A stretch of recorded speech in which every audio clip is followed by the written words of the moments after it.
ഈ സൈക്കിൾ ചെയിനാണ് എന്റെ ആഭരണവും ആയുധവുമെല്ലാം. കൂലിക്ക് ആളെ തല്ലുക, മീറ്റിംഗ് നടക്കുന്നിടത്ത് ബഹളമുണ്ടാക്കുക, സോഡ ബോട്ടിൽ പൊട്ടിക്കുക. എന്തൊരു വൃത്തികെട്ട ജീവിതമാണ് എന്റേത്. ജീവിക്കാൻ വേറെ ഒരു മാർഗവും കണ്ടില്ലേ? ഏത് ദുഷ്ടനാ തന്നെ ഇതൊക്കെ പഠിപ്പിച്ചു വിട്ടത്? രാഷ്ട്രീയം. മാലവിക്കറിയാമോ, ഇവിടുത്തെ ചില പ്രമുഖന്മാർക്ക് എന്നെ പോലുള്ള തെമ്മാടികളെ അത്യാവശ്യമാണ്. കേവലം വയറ്റിപ്പഴുപ്പിന് വേണ്ടി മനുഷ്യന്റെ ജീവനോടാണോ കളിക്കുന്നത്? അടികൊണ്ട് അവർ പിടയുമ്പോൾ തന്റെ മനസ്സിൽ സാധാരണ തോന്നാറില്ലേ? ഇത്രയും കാലം എന്റെ മനസ്സ് മരവിച്ചു കിടക്കുകയായിരുന്നു. പക്ഷേ ഇന്ന് ഞാൻ കാരണം ഒരാൾ മരിച്ചു. എന്താ? ആരെങ്കിലും കൊന്നോ? ഒരു ഫാക്ടറിയിൽ മുതലാളിയും തൊഴിലാളികളും തമ്മിലുള്ള സമരം കുറെ കാലമായി നടന്നുകൊണ്ടിരിക്കുകയായിരുന്നു. യൂണിയൻ നേതാവ് കേശവൻ ഒരു ദിവസം സൈക്കിളിൽ വന്നുകൊണ്ടിരുന്നപ്പോൾ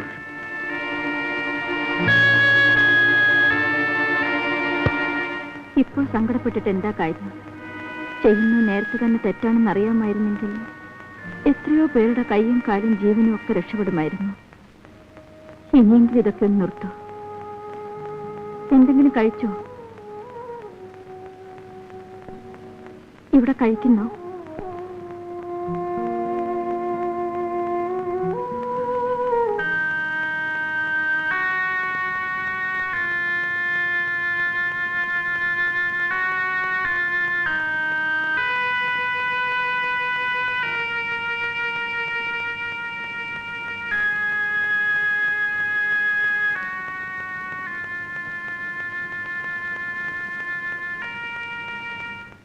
എന്താ ഒന്നും കഴിക്കാത്തത്?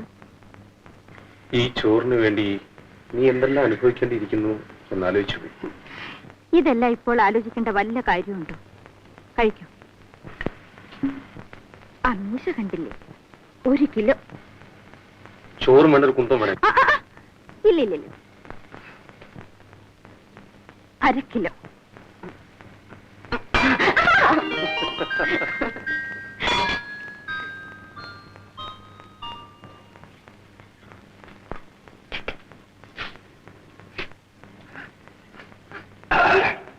എന്തൊരു വൃത്തികെട്ട ശീലം. ഒരു മൂക്കുപ്പൊടി വല്ല കള്ളോ ചരയാണെങ്കിൽ പിന്നെ സഹിക്കാം. ഇതിന്റെ സുഗന്ധം നിനക്കറിയാം. ആട്ടെ, ഒരു കാര്യം ചോദിച്ചാ നീ പിണങ്ങോ? നീ എങ്ങനെ ഈ തൊഴിൽ വന്നുപെട്ടെ? കോളേജിൽ പഠിച്ച് ഡിഗ്രി എടുത്തു. വെറുതെ ചെളിയിൽ കൈയിട്ട് മുഖത്ത് തേക്കണോ? എങ്ങനെയാണെന്ന് അറിയാമെന്ന് വെച്ച് ചോദിച്ചാ? ആരോട് ചോദിച്ചാലും പറയും നമ്മുടെ ഈ സമുദായമാ. എന്റെ അച്ഛൻ മരിച്ചിട്ട് ദിവസങ്ങൾ പോലും ആയില്ല. എന്റെ അമ്മയ്ക്ക് തനിച്ചു കിടക്കാൻ വയ്യാതായി. ഒരു ദിവസം എന്നെ തനിച്ചാക്കിയിട്ട് അവരുടെ ഒരു കാമ്പന്റെ കൂടെ ഇറങ്ങിപ്പോയി. 16 വയസ്സേ അന്നെനിക്കുണ്ടായിരുന്നു. പക്ഷേ എന്നിൽ കണ്ട സ്ത്രീരൂപം പലരെയും ആകർഷിച്ചു തുടങ്ങി. അയ്യോ, എത്ര സഹതാപികളായിരുന്നെന്നോ എനിക്കെന്നുണ്ടായിരുന്നത്. പുതിയ പുതിയ അച്ഛന്മാര്, അമ്മാവന്മാര്, ചേട്ടന്മാര്. ഇന്നിതാ 6 കൊല്ലമായി സർവീസ് തുടങ്ങിയിട്ട്. 22 വയസ്സായി എനിക്ക്. ഉള്ളു തുറന്ന് സംസാരിച്ചോണ്ടാ ഉള്ള വയസ്സ് പറഞ്ഞത്. മറ്റുള്ളവരോട് പറയുന്നത് 18 10 രൂപയുടെ കൂടുതൽ കിട്ടുമല്ലോ. നീ എപ്പോഴെങ്കിലും ജയിലിൽ പോയിട്ടുണ്ടോ? ഒരു പ്രാവശ്യം. എത്ര കാലം മാപ്പ് കിടന്നു? 3 മാസം. പ്രതിക്കൂട്ടിൽ തലയും കുനിച്ച് നിന്നിരിക്കണം. ഞാനെന്തിനു തല കുനിക്കുന്നു? പിന്നെ തല കുനിച്ചത് ജഡ്ജിയായിരുന്നു. അതെന്താ? കുറ്റബോധം അങ്ങേർക്കുണ്ടേ.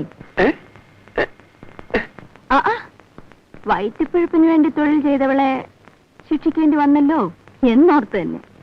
അതെ, മാലതി പറയാറുണ്ടല്ലോ, ഈ തൊഴിൽ നിനക്ക് അവസാനിപ്പിച്ചൂടെ?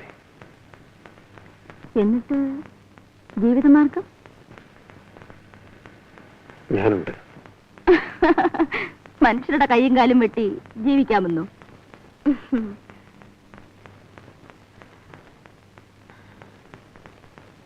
എപ്പോൾ പോലീസ് പിടിച്ചകത്താക്കുമോ ആവോ. എന്നിട്ട് ഞാനും കൂട്ടിന്. മാലതി, കുറെ ബുദ്ധിമുട്ടുകൾ സഹിക്കേണ്ടി വന്നാലും നമുക്കും മറ്റുള്ളവരൊക്കെ മാനമായി ജീവിക്കാൻ ശ്രമിച്ചുകൂടെ? മാലതി,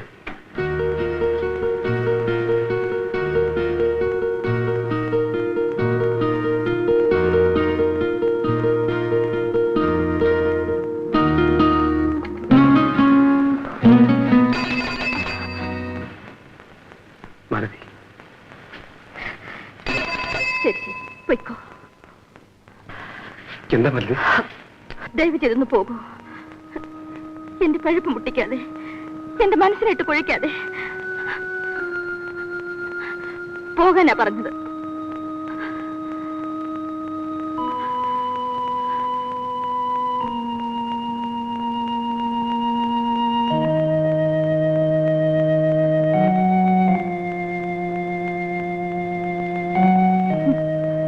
എന്റെ ഡ്യൂട്ടി സമയം. ഇപ്പോൾ വന്ന് എന്തൊക്കെയോ തത്വങ്ങൾ സംസാരിക്കുന്നു. मालू, अरे मालू, तुम कहाँ है? उधर है. बैठ जा. बरो बरो, तो बरो. നിങ്ങൾ ഹോസ്പിറ്റലിലെ നഴ്സ് മാതിരിയാണ്. क्योंकि मेरा जैसा आते हो के सेवा करता है. എന്താണ് സേട്ട്, പണ്ടൊക്കെ മാസത്തിൽ ഒരിക്കലായിരുന്നു. ഇപ്പൊ കൂടെ കൂടി ഇങ്ങോട്ട് വരുന്നുണ്ടല്ലോ. വീട്ടിൽ പഴക്കാണ്. മാത്രമല്ല നമ്മളുടെ മനസ്സ് മതി. നമ്മൾക്ക് എന്താണ് ഒരു തെറ്റു? പല്ലു നമ്മൾക്ക് ഖേട. അതല്ലാതെ നമുക്ക് എന്താണ് ഒരു തെറ്റു?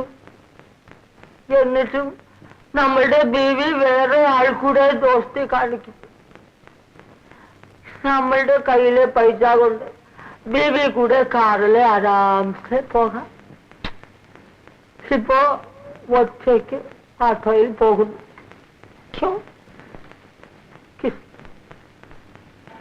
നമ്മളുടെ മനസ്സും പൊട്ടിപ്പോയി. പേരും ആട്ടോ അമൃതലാലും ആയി.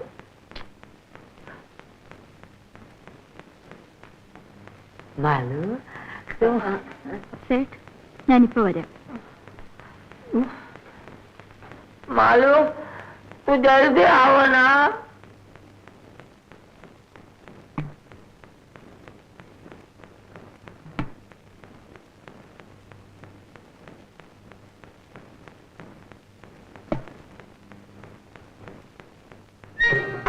ഹലോ, നമ്മളുടെ കയ്യിലെ കാശിന് നിൻ പോലെ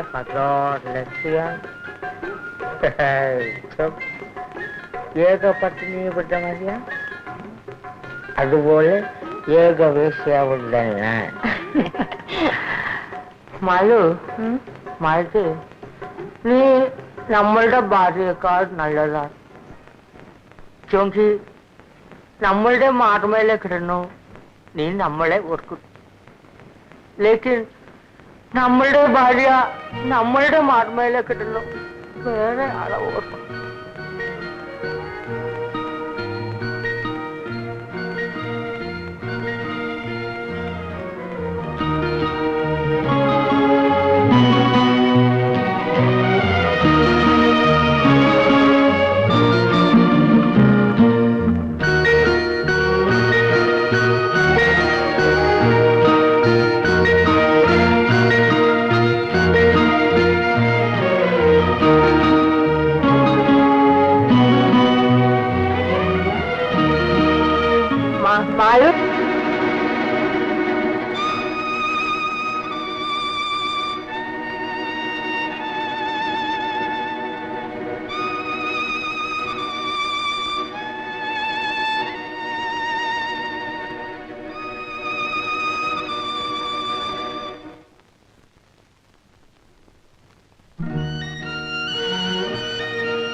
വല്ല കള്ള ചാരായം ആണെങ്കിൽ പിന്നെ സഹിക്കാം.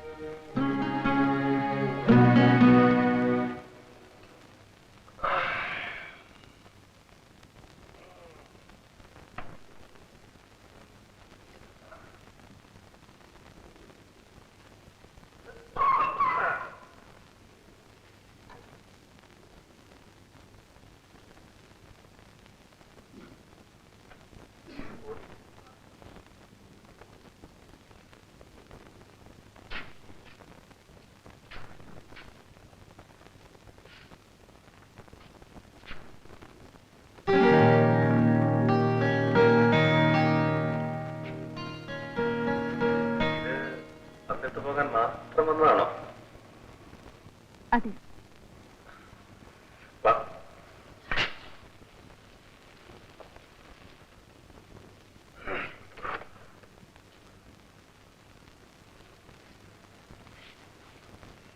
പൊടിടത്തി തരാനായി മാത്രമാണ് ഞാനിപ്പോ വന്നതെന്ന് പറഞ്ഞാൽ അത് കള്ളമാണ്. പിന്നെ വന്നത് പൊടിപ്രശ്നത്തിനല്ല, ജീവിത പ്രശ്നത്തിനാണ്. ഇന്നലെ നിങ്ങൾ പറഞ്ഞ കാര്യങ്ങളെല്ലാം ഞാൻ കാര്യമായി ആലോചിച്ചു നോക്കി. നമ്മുടെ രണ്ടുപേരുടെയും ജീവിതം കറപുരണ്ടതാണ്. എന്തുകൊണ്ട് നമുക്കൊരു പുതിയ ജീവിതം തുടങ്ങിക്കൂടാ എന്ന് തോന്നി. എനിക്ക് നിങ്ങളും നിങ്ങൾക്ക് ഞാനും കൂട്ടായിട്ട്.